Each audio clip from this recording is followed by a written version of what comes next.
Hello tout le monde, j'espère que vous allez bien. De mon côté, je sors tout juste du coaching mensuel avec la tribu holistique puisque ce mois-ci on est sur le module du stress. Voilà, donc coaching en rapport avec le stress. C'est toujours un plaisir de retrouver la tribu. Coucou tout le monde. J'espère que vous passez un bon dimanche, que vous prenez un peu de temps pour vous, si ce n'est beaucoup, et qu'en tout cas vous nourrissez votre journée de ce qui est bon pour vous. Je vais enchaîner là-dessus d'ailleurs parce que c'est comme ça qu'on a fini le coaching holistique sur le stress. On a fini sur toutes les choses qu'on impose ou qu'on s'impose dans un souci de perfection ou de contrôle. Notamment chez nous, quand on partage notre quotidien avec un conjoint, une conjointe ou des enfants, et des enfants ou des enfants. Et je donnais l'exemple parce qu'en fait, pendant très longtemps, j'ai accompagné des familles en cabinet. Et il y avait vraiment quelque chose qui était récurrent, notamment avec les parents, c'était le stress que généraient les moments de repas. Et souvent, il y avait du stress, alors que les moments de repas, on s'imagine souvent que ça va être des moments de partage, des moments où on va se retrouver, discuter dans la joie et la bonne humeur, un peu comme sur les séries où tout va bien, des familles parfaites. Et puis en fait, dans la réalité, en fait, ce qui se passe, c'est que les repas, ça va plutôt générer du stress. C'est-à-dire que on va être très focus sur tout ce qu'il faut faire ou ne pas faire. Et donc, on va commencer à dire, par exemple, à nos enfants, tiens-toi droit, parle pas la bouche pleine, tiens bien tes couverts, finis ton assiette, attention en te servant de l'eau. Bref, on va être dans le contrôle de plein de choses, ce qui va nous générer du stress à nous, ce qui va générer du stress à notre enfant et à toutes les personnes qui sont là autour de la table. Et donc, je partageais ça avec la tribu, forcément ça a résonné pour certains, certaines. Et ce qui est intéressant, en fait, quand on se rend compte qu'on fait ça, c'est pas d'aller se culpabiliser, parce que, encore une fois, la culpabilité, ça n'apporte rien, vraiment. Il n'y a aucun avantage à se culpabiliser. En revanche, il y a beaucoup d'avantages à mettre de la conscience et de la lumière sur nos comportements qui sont automatique. Parce que très honnêtement, quand on fait ça à table, ça c'est comme mets tes chaussons sinon tu vas être malade. C'est des choses qu'on nous a inculquées et qui sont profondément inscrites dans notre livre de loi intérieur et qu'on n'a jamais vraiment remis en question parce qu'on n'apporte pas de conscience là-dessus. D'accord ? Et quand vous faites ça, par exemple avec vos enfants, c'est un exemple parmi tant d'autres, les repas, vous n'êtes pas un mauvais parent. Parce que je suis à peu près persuadée, en tout cas tous les parents que j'ai accompagnés en cabinet, c'était exactement ça, c'est qu'à ce moment-là, leur unique objectif, c'était d'être un bon parent et d'inculquer de bonnes valeurs à leurs enfants. Et notamment, de bien se tenir à table et de bien manger. Alors ça, c'est la première chose. Puis il y a une deuxième chose peut-être un peu plus inconsciente, c'est qu'on veut aussi bien élever nos enfants pour qu'en société, on puisse être de bons parents et paraître aussi pour de bons parents. Parce que quand vous avez par exemple un enfant, je sais pas, qui va se mettre à mal manger chez tonton, tata, papy, mamie ou je sais pas quoi, et que vous avez quelqu'un d'autre qui va vous dire, dis donc, tes parents, ils t'ont appris quoi tu manges pas bien vous, en tant que parent, vous allez vous sentir mal à l'aise peut-être du jugement de quelqu'un d'autre et vous allez vous dire qu'en fait, là, on est en train de vous dire que vous n'êtes pas un bon parent parce que vous n'avez pas bien éduqué vos enfants. Voilà. Pourtant, votre objectif premier, quand vous passez à table, si vous avez pris du temps en plus pour cuisiner, pour mettre le couvert, pour vous retrouver là en famille, votre objectif premier, je suis à peu près certaine que c'est donc d'inculquer des valeurs à vos enfants, de bien les éduquer et de passer un moment agréable en famille. La réalité, c'est tout le contraire, c'est que ça devient stressant pour tout le monde. Du coup, si vous mettez de la conscience là-dessus et que vous vous posez la question de « mais en fait, qu'est-ce que je veux vraiment là ?» ça s'exprime comme ça et je suis dans le contrôle de tout et du coup je suis hyper nerveux ou nerveuse, mais en réalité, quel est le plus important? Que mon enfant soit bien, ok. Que mon enfant mange à sa faim, ok. Donc si c'est ça en fait le plus important pour vous, dans ces cas-là, c'est là-dessus qu'il faut mettre votre intention. Mais si vous commencez à être focus sur tout ce qui ne va pas et que vous tentez de maîtriser et de contrôler tout ce qui ne va pas, vous passez à côté de votre objectif et de votre intention. Et à chaque fois qu'on est dans le contrôle dans notre vie, pour quoi que ce soit, ou dans un souci de perfection, qu'on est dans notre perfectionnisme, on passe à peu près tout le temps à côté de notre intention première. Pour tout. Là, je donne l'exemple des parents, mais vous pouvez mettre ça pour tout. Si par exemple vous êtes en couple avec la personne avec qui vous partagez votre espace et que vous commencez à être focus et à vouloir maîtriser l'autre pour qu'il range mieux ses affaires que ceci, que cela, alors qu'en fait votre objectif c'est de passer un bon moment de couple, par exemple, en couple, là, de passer un bon moment de partage et tout ça, plus vous allez être dans le contrôle, plus vous allez être dans le reproche, plus vous allez vous dire non mais attends, parce que pour qu'on passe un bon moment ensemble, il faut d'abord que ce soit parfait, il faut que tout soit bien rangé au carré, vous allez passer à côté de votre intention première, ça va finir en cacahuète. Si dans votre travail, alors ça pour moi c'est du vécu, votre première intention c'est de transmettre, parce que c'est ça qui vous fait vibrer, mais tout d'un coup, vous commencez à rentrer dans le contrôle, dans le perfectionnisme, parce qu'il faut que, j'en sais rien, votre site internet, la petite ligne, elle soit au bon endroit, que ce soit comme ci, que ce soit comme ça, que la formation que vous partagez, faut que ce soit parfait au millimètre, machin et tout. Bon, bref. Mais en fait, vous le partagez jamais, vous le transmettez jamais ça. Et du coup, vous passez à côté de votre intention première qui était je transmets quelque chose qui va apporter.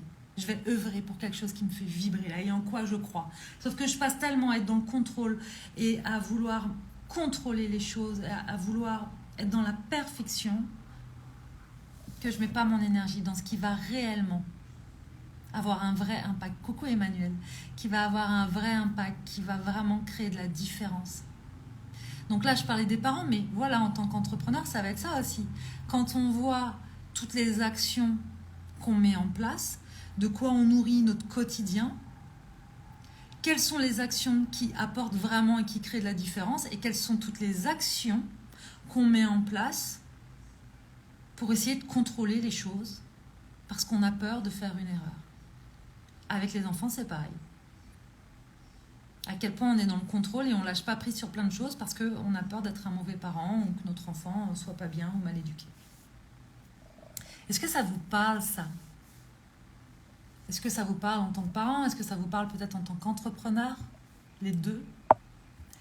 Et du coup, je trouve que c'est vraiment intéressant d'aller voir un petit peu, parce qu'on a tous ça, on a tous ces comportements en nous qu'on reproduit sans y penser parce qu'ils sont inscrits en nous comme des espèces de vérités, des lois de il faut faire les choses comme ça. À partir du moment où on en prend conscience, déjà les choses changent. Et la deuxième chose que je veux vous partager par rapport à ça, c'est cette pression qu'on peut se mettre quand on se rend compte de quelque chose. Alors Marine, oui, maman de 4 enfants, ça me parle. Ok Marine. Alors ça, mais vraiment, je t'assure, je pense que c'est à peu près, allez, pour pas dire 100%, peut-être 95% des parents que j'ai eus en cabinet, c'était ça. À chaque fois. Le rangement de la chambre, les repas à table, les chaussons. Voilà.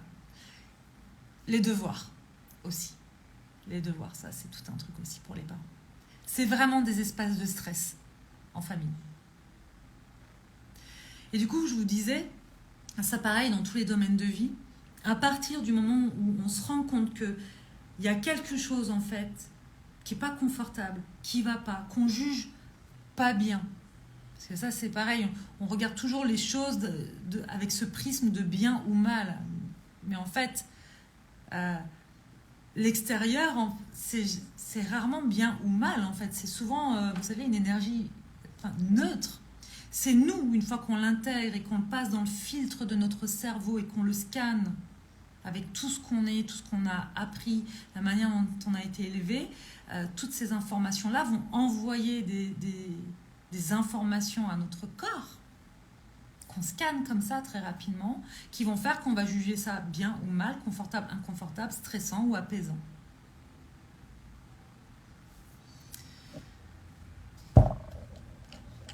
Et donc, quand on commence à avoir un déclic et se dire « Ah ouais, non, en fait, ça, c'est pas bien », on se met vachement de pression pour tout de suite passer à l'action de « Il faut que ça change ». Soit ça, soit on se culpabilise. Mais encore une fois, la culpabilité, ça n'apporte rien. Et puis là, pour le coup, faire les choses depuis un espace de culpabilité, c'est exactement, ça revient à la même chose que de faire les choses depuis un espace de peur. C'est-à-dire que c'est rarement des bonnes solutions, des bons choix qu'on fait. Hein. On est plutôt ouais, depuis un espace de peur. Donc c'est pas ok. C'est pas ok. Il n'y a rien qui va en sortir de bon dans ces cas-là. Alors que juste mettre de la conscience sur « Ok, ça, c'est pas ok pour moi ». Ça, ce comportement que j'ai là, qui est automatique, à partir du moment déjà où je mets de la conscience dessus, il n'est plus automatique, c'est-à-dire que j'ai mis de la lumière dessus. Ok ? Ça ne veut pas dire qu'il ne va pas se reproduire. Et ça ne veut pas dire que je dois passer à l'action immédiatement pour le changer. Je peux m'autoriser à l'observer, ce comportement-là. D'abord. Et à m'observer moi dans ce comportement-là. Ok. Comment je me sens quand il se passe ça? Dans quelle situation je me mets à réagir comme ça? Quel impact ça a sur moi et sur mon entourage? D'où ça vient ça? Et généralement, aller chercher dans l'enfance, c'est bien ça. D'où ça vient? Ça appartient à qui en fait, ça, cette croyance-là? C'est à moi? C'est à mes parents? Qu'est-ce que je suis en train de reproduire? Être dans l'observation de ça, je peux vous assurer que déjà, ça crée du changement. Parce qu'en fait, comme je mets de la conscience sur un comportement qui était automatique, que je prends le temps de me contempler, de m'observer là-dedans, eh bien, je vais peut-être reproduire ça, mais il y a des petites alarmes là qui vont apparaître. Et là-dedans, je vais être dans un apprentissage. Déjà, dans l'apprentissage de moi-même, dans la connaissance de moi. Je vais apprendre à me connaître encore plus. Et comme j'apprends à me connaître encore plus, je vais savoir de manière encore plus précise comment répondre à mes besoins. Et donc réajuster après les choses.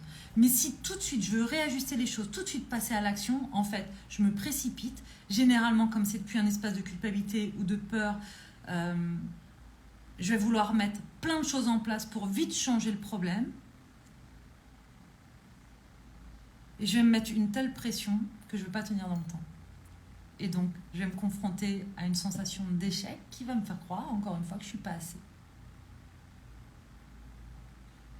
Donc, observez-vous avec le plus de bienveillance et de douceur possible. Vraiment. Apprenez à vous connaître. Et laissez les choses se faire. Faites confiance au processus. Et une fois que ça, c'est OK, vous avez compris ce qui se passe pour vous, là, vous vous êtes observé là-dedans, quelles sont les personnes qui vous activent tout le temps, quelles sont les situations dans lesquelles... D'ailleurs, ce n'est pas les personnes, c'est la relation, dans quelle relation vous vous sentez activé, dans quel type d'événement vous vous sentez activé, là où d'un coup, ce perfectionnisme ou ce contrôle revient à la charge, le stress ou la colère, peu importe hein, l'émotion, qu'est-ce qui revient à la charge? Observez-vous et après, mettez en place des choses. L'être avant le faire. Pour ensuite trouver l'équilibre entre être et faire. Vous me suivez? C'est OK ça pour vous? Si je continue à être dans la perfection, dans cette envie de contrôle, de maîtrise, que ce soit donc en tant que parent, avec mon conjoint, avec mes enfants, ou dans mon travail, dans mon business, comme je m'éloigne toujours de ma première intention quand je suis dans le contrôle, toujours, c'est ce que je disais au début, la seule chose que je vais en tirer, c'est un sentiment d'amertume ou de frustration ou de colère, plutôt que de nourrir ma joie en mettant mon focus sur autre chose. Est-ce que pour autant ça veut dire que je me nie et que je nie le fait que cette situation-là, elle me stresse? Non, pas du tout. Hein. Ce dont je parle, c'est surtout pas de faire semblant à coup de pensée positive là que tout va bien alors que c'est pas le cas. Coucou Stéphanie, recoucou Stéphanie. C'est pas ça dont il s'agit, hein, parce que si par exemple vous vous retrouvez dans une situation qui vous stresse et que vous vous dites ok tout va bien, ok tout va bien, ok tout va bien, non, ça va pas bien. Et en plus, plus vous allez dire ok tout va bien, plus il y a une partie qui va vous dire ah non non mais pas du tout, ça va pas du tout.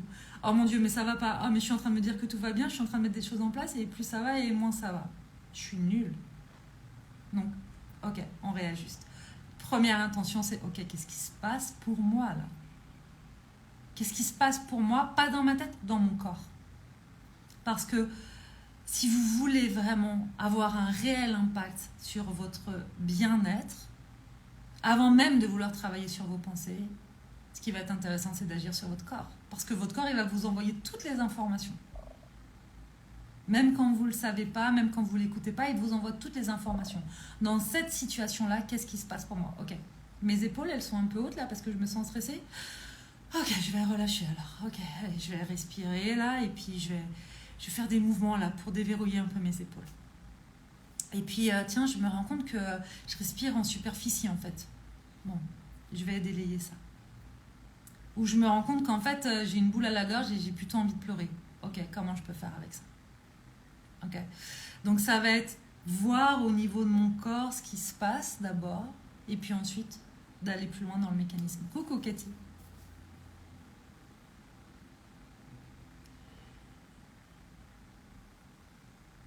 Donc surtout ce qui est important parce que vraiment ça c'est...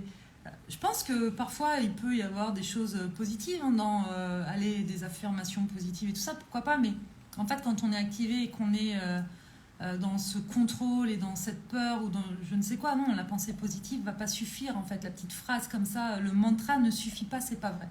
Ça passe par le corps, il faut passer par le corps. Effectivement on peut comprendre et ça c'est la première étape, généralement on cherche à comprendre et c'est ok. Comprenons, pourquoi pas. Mais ce qu'on a compris, si vraiment on veut que ce soit intégré, si on veut vraiment créer une différence, ensuite, ça doit passer par le corps et par le ressenti. Toujours. Donc quand vous êtes à table avec vos enfants et que vous commencez à mettre la pression pour que tout le monde mange bien et ceci et cela, voyez ce qui se passe dans votre corps. Et au lieu d'être focus sur l'autre, focussez sur votre corps et ok, comment je fais pour que ça se passe mieux pour moi là et détendre ce qui doit être détendu. Stéphanie, tellement important le message du corps, notre premier véhicule, absolument. Complètement. En sachant que tête et corps sont tout le temps en train de communiquer, mental et corps en fait. C'est pas que le mental. Hein, ça, c'est... Quand on est bloqué dans sa tête, on tourne en boucle, on se crée des films intérieurs. Et en fait, tout ce film intérieur qu'on se crée va envoyer des informations au corps et à notre système nerveux. Et à un moment donné, notre corps, il est dans un état de stress en mode « Waouh, dans mon monde intérieur, c'est la guerre en fait. Je suis en danger. » Alors que pas du tout. Et inversement, votre corps va aussi envoyer des messages à votre cerveau de « Ah, là, on est détendu les gars, tout va bien. » Ou au contraire « Oh, là, c'est noué, c'est stressant ce qui se passe. » Et puis, du coup, les pensées vont suivre. D'accord? Donc, ça communique dans les deux sens. Le mental agit beaucoup avec nos intestins. Oui, absolument. Ça agit dans les deux sens. C'est pour ça que je trouve... En fait, on parle beaucoup de santé... en prenant en compte le corps, mais il y a aussi la santé mentale qui est vraiment importante, dont on a tendance à moins parler parce que parfois on peut avoir honte de ça, mais les deux sont en lien. Quand on prend soin de notre santé, c'est de prendre soin des deux, de notre mental et de notre corps, de notre psychologie et de notre corps, de notre psyché et de notre corps. Okay? Et les deux vont communiquer ensemble sans cesse. Sans cesse, sans cesse, sans cesse. Si je suis pas bien dans ma tête, ça va se ressentir dans mon corps. Si je suis pas bien dans mon corps, que j'ai une mauvaise digestion, que j'ai un problème au niveau de mes intestins, ça va se ressentir aussi au niveau de mon système nerveux. Ça va se ressentir du coup au niveau de mon moral. Je vais me sentir déprimée, je vais me sentir fatiguée, voire dépressive. Tout ça va avoir un impact considérable sur l'ensemble en fait. C'est pour ça que tête, corps. On est livré avec le tout. On ne peut pas dissocier les deux. C'est comme ça. Donc, quand on apprend à se connaître, c'est les deux. Je suis en train de partir loin par rapport à ce que je commençais à vous partager au début. Donc, juste, hop, je recentre. Demandez-vous tout le temps, quand vous êtes dans des schémas comme ça qui sont répétitifs, en tout cas quand vous êtes dans l'inconfort d'une situation, demandez-vous, ok, est-ce que ça, là, quand vous êtes en train d'être focus sur une situation qui commence à générer du stress autour de vous et en vous, qu'est-ce qui est réellement en fait important pour vous? Vous voulez forcément bien faire, ok, vous êtes dans le contrôle, vous voulez bien faire, ok, mais c'est quoi l'intention première en fait?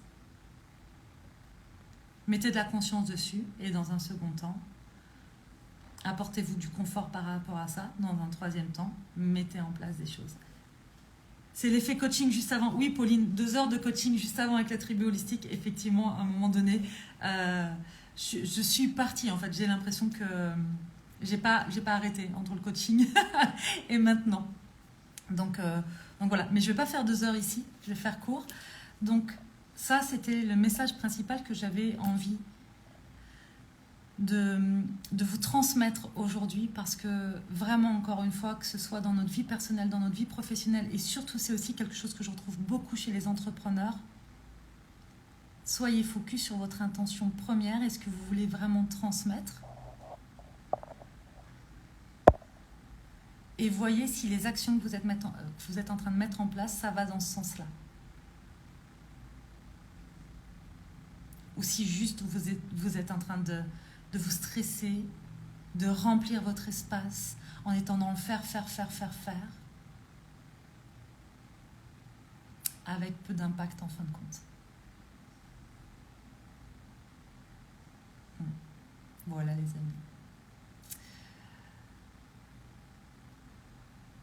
Si vous voulez aller plus loin sur tout ça, il y a des endroits où vous pouvez nous rejoindre. ma petite robe noire. Excuse-moi, je rigole parce que je vais te répondre. Quelles sont les huiles essentielles que je mets sur mes poignets? En fait, je rigole parce que c'est vraiment... J'ai cette question à peu près tous les jours et du coup, j'ai fait un live pour en parler et je le partage régulièrement en story et je vais répondre là. En fait, je mets des huiles de la marque Sambon. J'en ai 2 pour les lives. En fait, j'en ai 3. J'en ai une qui est dans ma chambre. Puis j'en ai une ici, lâcher prise. Et l'autre, moment présent. Hop.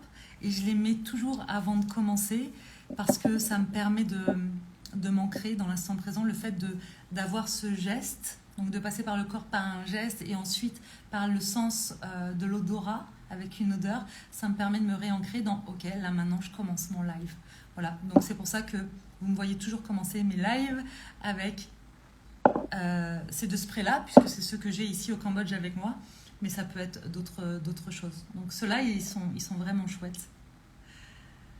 Voilà. Nora, au top. Sandra, comme d'hab, toujours intéressante tes lives. Merci beaucoup. Avec plaisir pour la réponse.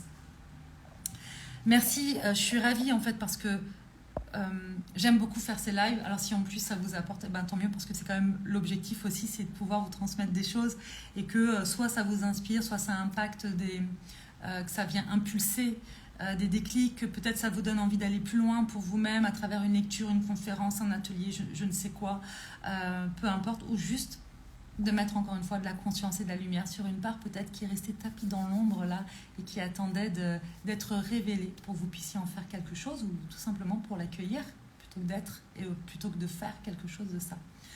Je vous disais, si vous avez envie de nous rejoindre et d'aller un peu plus loin sur ces sujets, il y a Couple Alchimique là qui est dans lequel vous pouvez toujours nous rejoindre. Ce programme, c'est une pépite, vraiment. On a fait le premier live hier. On va continuer sur... Coucou Jaris. C'est Janice. Dis-moi si je me trompe. Donc on va continuer. Il y a encore 3 lives. Il y a le groupe Telegram. On est ensemble pour 4 semaines. C'est vraiment un programme hyper puissant pour le coup et qui est axé sur la relation de couple, dans lequel vous pouvez nous rejoindre, que vous soyez en couple ou célibataire, peu importe dans l'étape dans laquelle vous êtes, que vous soyez au début d'une relation, au milieu, en pleine crise, que vous demandiez si vous allez rester ou pas. Rejoignez-nous si vous le souhaitez, si ça vibre pour vous, si ça vous appelle, vous pouvez nous rejoindre. Il est accessible en live et en replay. Ça, c'est la première chose. La deuxième chose, vous avez une masterclass qui est offerte et qu'on propose au mois de janvier sur les résolutions. Parce que je sais combien c'est une période dans laquelle on se met la pression pour avoir des superbes résolutions qu'on a envie de tenir pour changer notre vie. Et généralement, les bonnes résolutions, elles commencent au 1er janvier et au 10 janvier, elles sont terminées. Allez, pas toujours, mais souvent, c'est quand même le cas. Et c'est bien normal parce qu'en fait, on se met vachement de pression avec ça, alors que pour créer vraiment des habitudes dans notre quotidien et faire en sorte que ça impacte de manière confortable et positive notre quotidien, il y a quand même des choses à comprendre autour de ça et des nouvelles habitudes qu'on a envie de mettre en place. Donc ça me tenait à cœur de pouvoir transmettre à travers ça parce que j'ai expérimenté ça, le fait que ça ne tienne pas et le fait que ça tienne et que ce soit confortable. Donc j'ai envie de vous transmettre ça et ça va se passer début janvier et c'est déjà accessible, vous pouvez réserver votre place et c'est offert. Donc la masterclass résolution qui sera le 4 janvier, il y aura aussi un replay normalement. Et ensuite, au mois de décembre, là, début décembre, enfin dans le mois de décembre, vous avez 2 ateliers. Un sur les émotions, comment on accueille nos émotions, comment on les fait circuler, comment on s'en libère pour éviter de les stocker dans notre corps. Ça va être l'atelier les émotions. Et ensuite, il y en a un deuxième qui est dédié aux entrepreneurs, qui est Vision, comment on met l'organisation et la structure au service de notre liberté. Comment, justement, j'en parlais là, d'être dans le contrôle, dans le faire, avec en fin de compte cette sensation de s'épuiser, de brasser du vent, qui n'ait pas d'impact, qu'on n'arrive pas à transmettre comme on veut. Tout ça, j'ai envie que ça devienne obsolète et qu'il y ait moins d'action, mieux, avec plus de valeur, pour avoir plus d'espace aussi de liberté. Qu'on puisse trouver vraiment le juste équilibre entre l'être et le faire, ou entre le faire et l'être.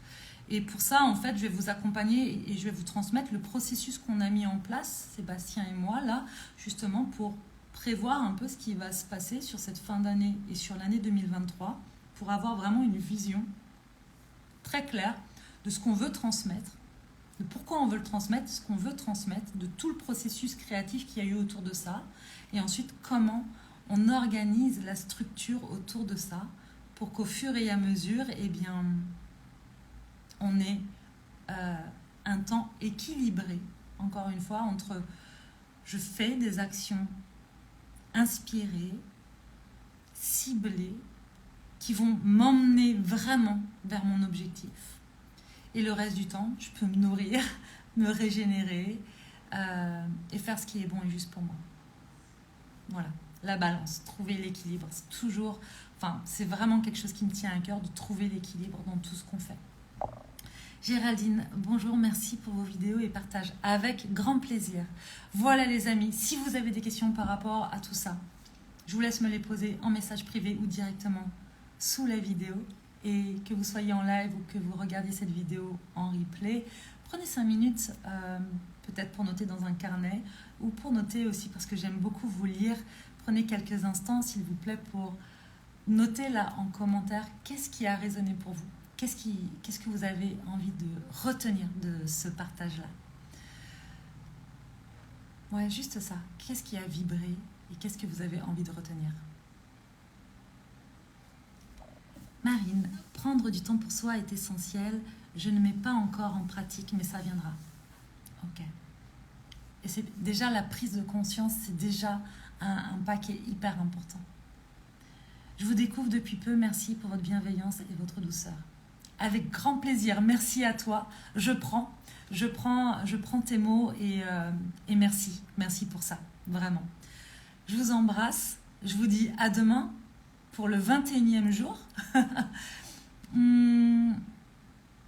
Prenez bien soin de vous.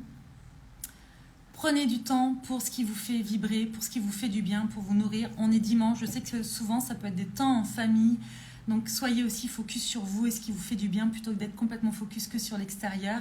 Et si vous êtes seul, accueillez cette solitude comme un espace dans lequel vous pouvez vous offrir ce dont vous avez besoin et tout l'amour nécessaire pour ça. Je vous embrasse. À demain.